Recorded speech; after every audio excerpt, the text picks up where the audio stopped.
Spectrum internet outages peaking at night are often due to increased household usage, causing signal degradation. This is typically caused by noise and interference affecting the cable signal, particularly in areas with older infrastructure.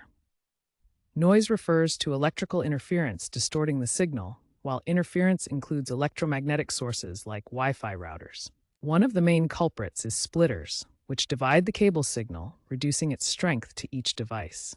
Replacing low-quality splitters with high-quality ones rated for 5 to 1000 MHz is crucial.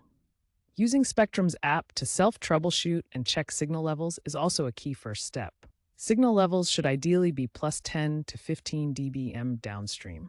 For persistent internet outages, consider using cable filters and shields to block unwanted noise.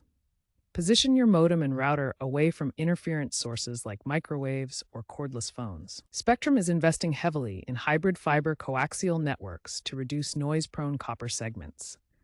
AI-powered modems are emerging that proactively detect and correct interference automatically. The future brings full DOCSIS 4.0 adoption for superior error correction and potentially phasing out splitters through all fiber setups. Experts believe AI integration and whole-home fiber are solving cable noise issues, promising significant efficiency gains. Consider mesh Wi-Fi systems to distribute network load and reduce congestion. With these advanced solutions and future technologies, Spectrum internet reliability will continue to improve, providing better connectivity for all users.